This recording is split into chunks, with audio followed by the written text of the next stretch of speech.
RRB, l'invité du matin. Bonjour Jean-François Bodin. Bonjour Nicolas. La semaine dernière, le syndicat des commerçants a renouvelé ses instances et vous recevez ce matin l'un des coprésidents. Oui, Édouard Calvet est avec nous, bonjour. Bonjour. Merci d'avoir accepté cette invitation. On va parler évidemment du rôle du syndicat des commerçants, mais un petit peu avant de sa vie interne, si j'ose dire. Renouvellement des instances, effectivement, la semaine dernière. Une continuité s'est dégagée du vote des adhérents ? Oui, une continuité sur la mandature précédente, 2019-2020. Nous étions également en coprésidence avec Frédéric Pratelli, un bureau de 9 membres. Et donc la semaine dernière, nous avons poursuivi sur la lancée avec toujours un fonctionnement en coprésidence, Frédéric Pratelli et moi-même, et un bureau qui a très très peu changé. Alors coprésident, ça veut dire que chacun a son rôle, sa fonction, ou comment vous fonctionnez avec Frédéric Pratelli ? Ça veut dire qu'en fonction de nos disponibilités et de notre sensibilité à gérer certains sujets, on se répartit les dossiers. Et ensuite, une fois qu'on s'est réparti les dossiers, bien évidemment, on les mène de bout en bout.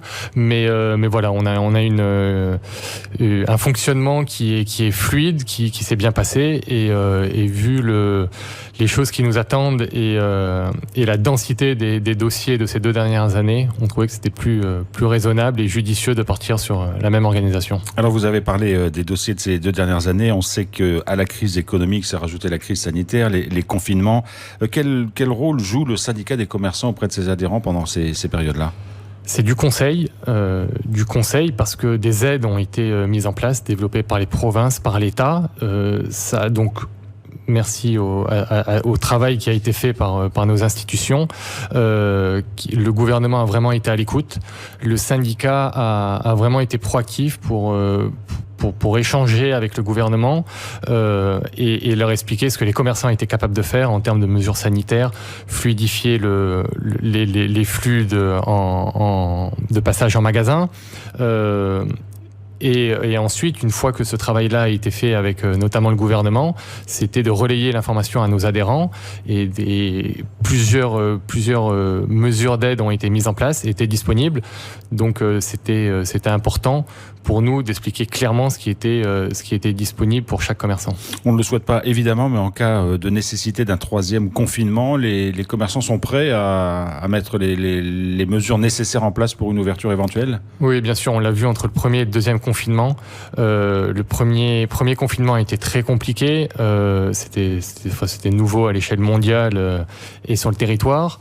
1 an après, quand on a il y a quelques mois reconfiné, on avait déjà le matériel, les masques étaient disponibles et les commerçants et leurs équipes, les employés étaient déjà briefés, opérationnels. Donc ça a été beaucoup plus rapide. Donc si un 3e confinement, une vague de contamination devait venir, je pense qu'on serait prêt pour fonctionner et limiter au maximum l'impact économique. Édouard Calvet, même si on parle de façon un peu générale, mais où en sont les commerçants aujourd'hui avec ces crises successives sanitaires, économiques ? Quels sont les problèmes auxquels ils sont confrontés, les plus criants aujourd'hui ? Problème de trésorerie, problème d'approvisionnement des marchandises. On a sur votre antenne, il y a 1 semaine et demie de ça, on a parlé de l'augmentation des prix futurs.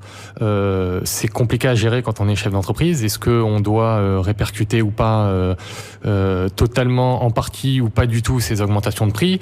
Mais comme je vous dis, la situation de trésorerie des entreprises est très compliquée. Si les marges ne sont pas suffisamment importantes pour faire tourner les boutiques, c'est des problématiques pour payer les salaires, pour racheter de la marchandise et avoir des étals, des rayons pleins. Est-ce que ça a aussi des conséquences en termes d'emploi, justement ? Est-ce qu'il y a déjà des commerçants qui ont dû se séparer d'un certain nombre d'employés ? Bien sûr, on sait que depuis plusieurs années, des commerces ont fermé. Si on observe le centre-ville de Nouméa, on voit bien que la vacance commerciale a largement augmenté. Alors certains commerces se sont installés en périphérie, mais des commerces qui ont fermé, il y en a eu bon nombre ces dernières années.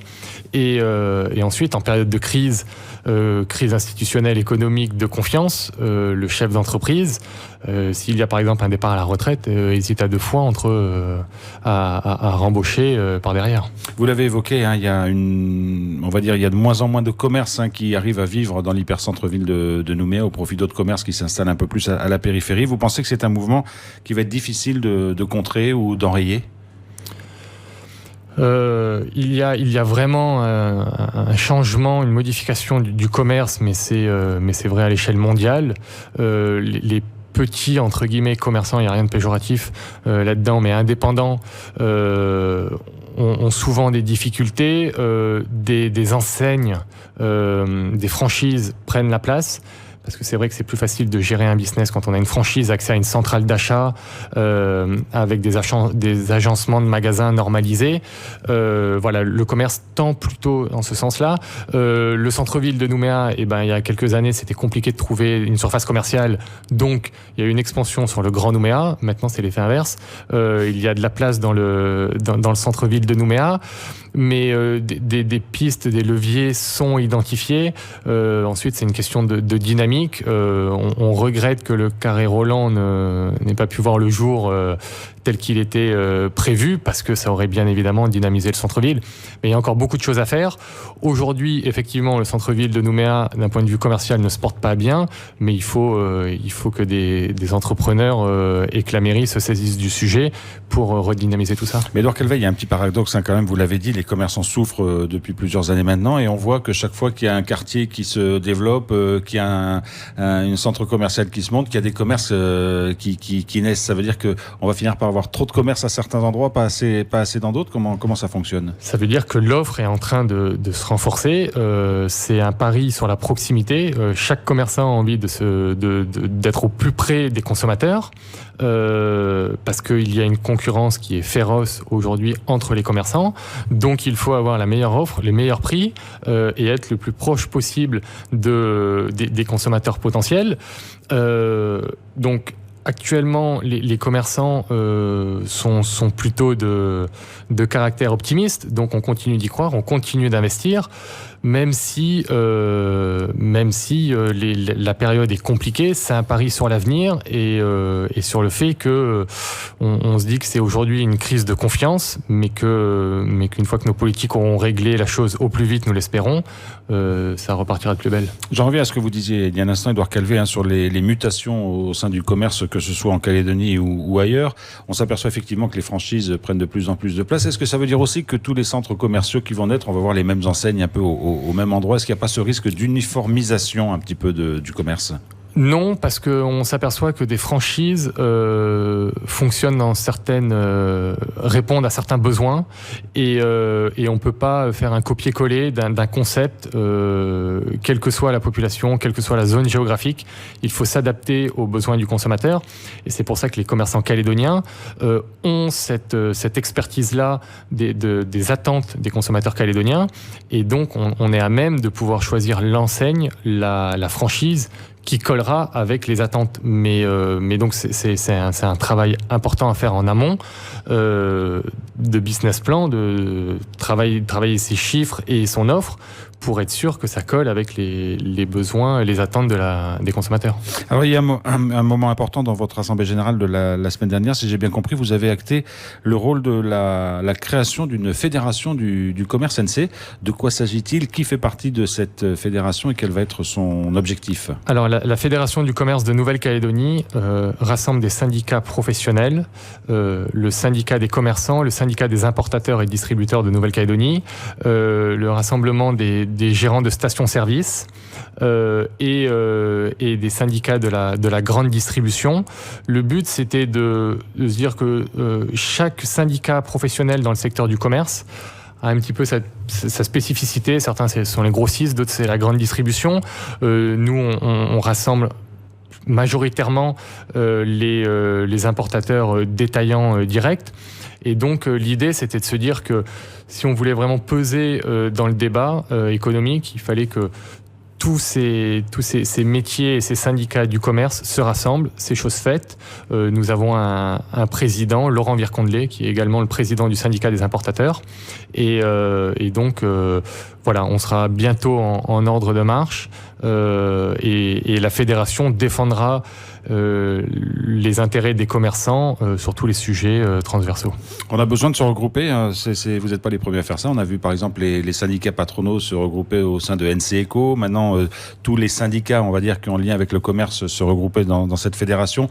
C'est un mouvement aussi inéluctable pour peser. Aujourd'hui, il faut être unis.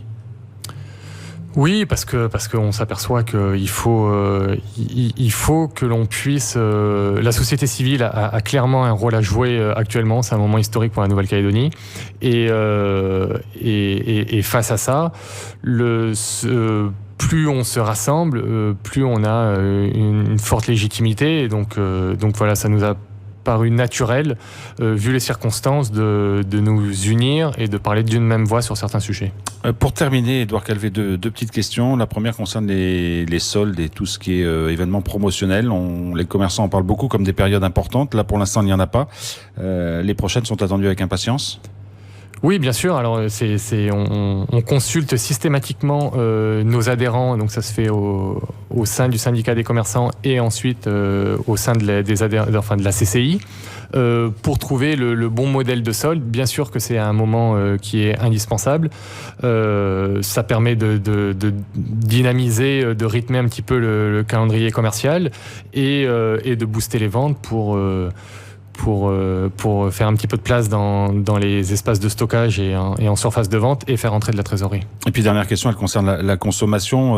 Malgré la crise sanitaire, on a l'impression que les Calédoniens ont plus consommé pendant ce deuxième confinement. Il y avait peut-être un peu plus de mouvements. Il y a quand même une consommation minimale qui arrive à se maintenir.